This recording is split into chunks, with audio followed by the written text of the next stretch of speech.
जय श्री हनुमान जी, जय श्री राम जी। विभीषण का हस्तक्षेप। रावण क्रोध में आग बबूला हो गया था। उसने आदेश दिया कि इस दुष्ट का तत्काल शिरच्छेद कर दिया जाए। इतनी धृष्टता दिखाने वाले को जीवित नहीं छोड़ा जा सकता। इसके स्वामी के पास 2 खंडों में विभाजित इसका शव भेज देना।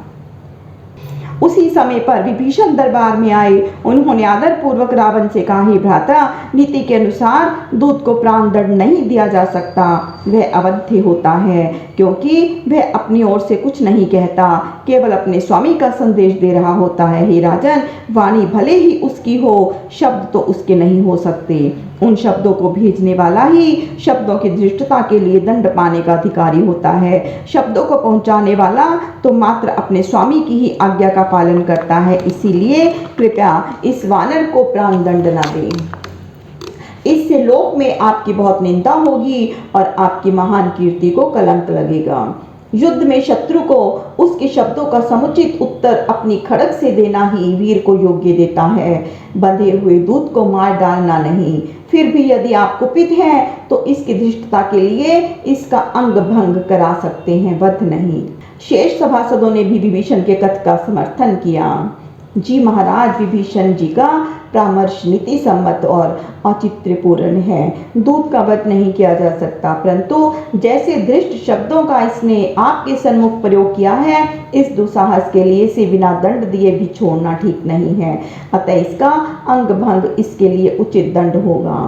जब यह अंग विहीन होकर अपने स्वामी के समक्ष जाएगा तो आपका संदेश और चेतावनी भी आपके संकल्प सहित उसको सत्य मिल जाएगी। यदि वह दूरदर्शी और बुद्धिमान हुआ तो उसकी हालत देखकर ही अपने आक्रमण के संकल्प को त्याग देगा।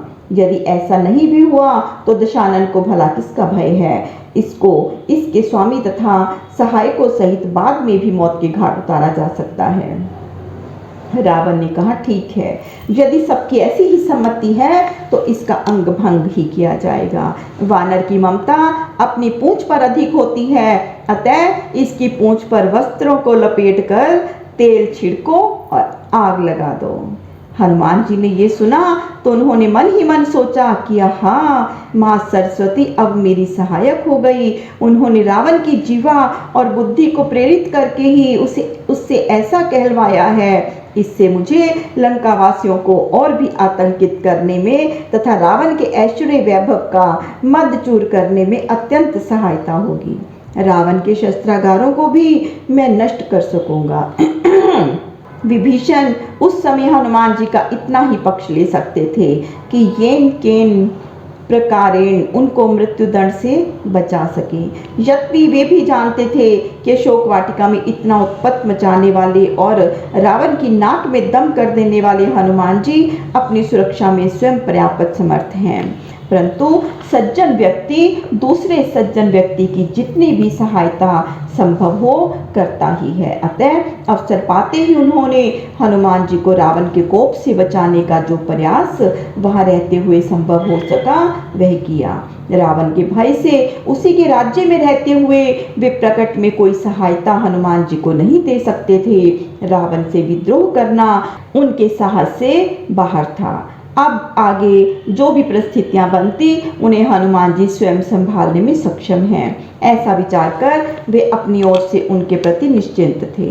परंतु मेघनाथ द्वारा हनुमान जी को ब्रह्मास्त्र का प्रयोग करके दरबार में ले जाने का समाचार ज्ञात होते ही वे तुरंत दरबार की ओर दौड़ पड़े थे, जिससे अवसर पर हनुमान जी की जो संभव हो सहायता कर सके। रावण चाहता था कि हनुमान जी का जो भय लंका वासियों के हृदय में बैठ गया है वह निकल जाए।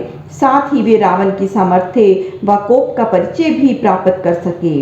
इसीलिए उसने हनुमान जी को लंका के प्रमुख मार्गों व चौराहों पर घुमाने के बाद उनकी पूंछ में आग लगाने का आदेश दिया था। उसका यह आदेश अनजाने में हनुमान जी के लिए अनुकूल एवं उपयोगी सिद्ध हुआ, क्योंकि रात्रि के अंधकार में जो उन्होंने छिपते छिपाते लंका के प्रमुख क्षेत्रों का निरीक्षण किया था, वह अब दिन में प्रत्यक्ष रूप से भली प्रकार किया जा सकता था और नगर के नक्शे को अधिक स्पष्ट रूप से मस्तिष्क में बिठाया जा सकता था। इसीलिए मन ही मन वे रावण के इस आदेश पर प्रसन्न हुए और उन्होंने इसका कोई विरोध नहीं किया। जय श्री हनुमान जी, जय श्री राम जी।